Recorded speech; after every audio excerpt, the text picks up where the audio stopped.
What if Africa colonized Europe? This is an alternate timeline where key events in African history took different turns, leading to a powerful, united Africa that colonized Europe between the 15th and 19th centuries. It is the year 1400. Instead of being torn apart by internal divisions and colonial interference, the African empires have united early through trade, technology, and diplomacy.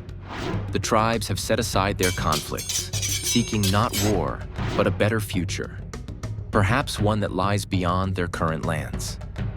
The Mali Empire, Ethiopian Empire, and Great Zimbabwe form an early Pan-African Confederation. The Sahara, once seen as a barrier, becomes a vast artery of exchange, its caravans laden not only with gold and salt, but with books, ideas, and innovations. The Nile, the Niger, and the Congo rivers pulse with life and progress. Scholars from Timbuktu correspond with astronomers in Aksum. Ironworkers in Great Zimbabwe trade techniques with builders in the Sahel. A shared vision begins to take root. The tribes and nations of the continent, each with their unique languages, customs, and histories, lay down old rivalries, not out of fear or conquest, but in hope. A whisper spreads from village to village, from port to palace. There may be a better future somewhere beyond the horizon. And so begins an era not of colonization, but of exploration. African fleets, built with the combined knowledge of many peoples, set sail from the Swahili coast and the Gulf of Guinea. They seek new lands not to dominate, but to connect, to trade, to learn. In this world, Africa is not the colonized. It is the cornerstone of a global golden age. The African Age of Exploration, 1400–1600. While much of Europe still reels from the aftermath of the Black Death, Africa rises. United by centuries of cooperation, innovation, and shared purpose, the great empires and kingdoms of the continent usher in a bold new era of exploration. By the early 1400s, shipyards along the Swahili coast produce advanced ocean-going vessels. Sleek, wind-catching dhows merged with West African riverine technologies and reinforced by Nubian metallurgical innovation. These ships, known as Makazi, are faster and more stable than anything sailing the Mediterranean or North Atlantic. Fueled by curiosity and guided by celestial charts refined in Timbuktu's observatories, African explorers set out across the Atlantic, not in search of conquest, but of knowledge, connection, and new trade routes. By 1420, African fleets have made landfall in Iberia. Landing on the shores of Portugal, Spain, and even southern France, they are met with a mixture of awe and uncertainty. The African envoys bring gifts: gold, salt, carved ivories, woven cloth, and books. They bring maps. They bring peace. As African ships continue to dock in Lisbon, Marseille, and Valencia, their presence sparks wonder among some, but fear in others.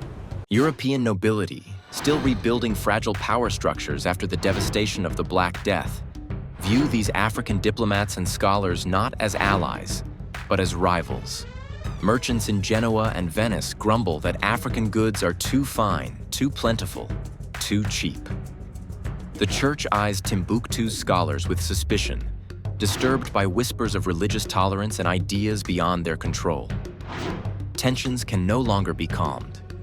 Diplomacy has failed. In 1465, after a surprise night attack on an African port outpost in Galicia, led by a coalition of European nobles and mercenaries, Africa formally declares war. This isn't a war for land or glory. This is a war to secure their future against a continent gripped by fear, envy, and ambition. The Unified African Coalition, UAC, led by the Empire of Mali, the Kingdom of Congo, the Ethiopian Empire, and the Swahili Maritime Federation, backed by advanced metallurgy, mathematics, and large organized navies.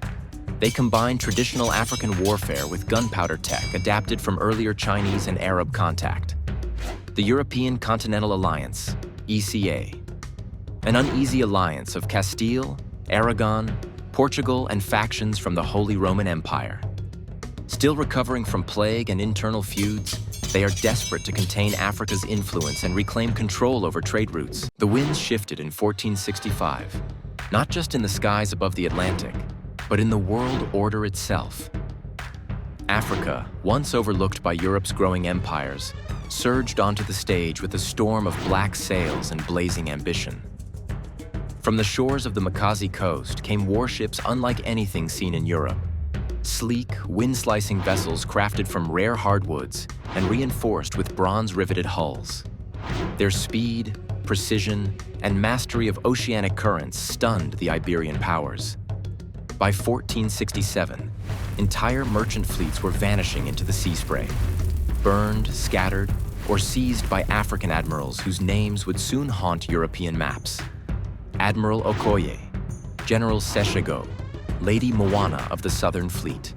Port cities like Lisbon, Porto, and Cadiz, once thriving centers of trade and colonization, were now under siege. Not from land, but from the sea. Africa's strategy was not mere conquest, but economic asphyxiation. Blockades choked off grain, salt, and silver. Famine crept inland, and within a decade, the Iberian coast teetered on collapse. Then, in 1472, Africa's war came ashore. Southern Iberia lit up with rebellion and blood. The Africans, skilled not only in battle but in diplomacy, allied with the fractured remnants of the Moors and discontented peasant communes. Together, they ignited the soil. Seville became a war zone. Cordoba, a city of scholars and saints, was torn by fire and siege. Cathedrals burned, their bells silenced by cannon shot. Guerrilla fighters, cloaked in the olive groves, ambushed European knights and vanished into shadow. The continent reacted in horror. Religious outrage swept through Europe like a fever. Tales, some true, most twisted, of desecrated churches and African warriors riding alongside Muslim banners fueled a surge of nationalism. Propaganda painted the war in absolutes: civilization versus chaos, Christendom versus the Dark Horde. The lines hardened, and then came Marseille. In 1489, African forces pushed into southern France, seeking to claim the Mediterranean jewel. They nearly succeeded, but a bitter winter, combined with betrayal from local allies, shattered the siege. Bodies froze on the city's outskirts. Drums fell silent beneath the snow. France, shaken and furious, abandoned neutrality and joined the European Continental Alliance, ECA. The war widened. From 1490 onward, the balance began to shift. Europe had learned. They mimicked African hull designs and imported cannon technology from Asia. Their navies, once scattered, now fought toe-to-toe in the roaring Atlantic. African control of the seas held firm, but barely. On land, the story was different. Europeans used the terrain, the highlands, the rivers, the forests. Every step inland was a trap. African supply lines thinned. Villages burned before they could offer food or shelter. The war, once rapid and fiery, grew cold and grinding. For 13 years, neither side could claim victory. Attrition replaced glory. Armies marched through ash fields and skeleton towns. Salt was poured into the earth. Wells were poisoned. Civilians fled or starved. It was no longer a clash of titans. It was a war of exhaustion. By 1503, the world stood changed. Africa ruled the waves.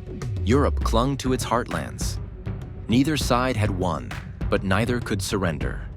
And so, across coasts and continents, in forgotten forts and wind-lashed decks, the war lingered on, not in the form of battles, but in memory, in politics, and in the sons and daughters born into a world forged by fire and iron. Of course, what you're about to hear is just an imaginary scenario, a thought experiment with very little chance of ever happening. But it's an interesting one to explore. You see, the main reason why Europeans colonized Africa and other parts of the world was simple. Europe lacked natural resources. Life in much of Europe was cold, harsh, and unforgiving. And when life gets tough, innovation becomes a necessity. As the old saying goes, pressure makes diamonds. Harsh environments forced people to think creatively, to find new ways to survive and improve their lives. Europe was much colder than it is today, and the scarcity of resources pushed people to look outward, to imagine new futures beyond their own borders.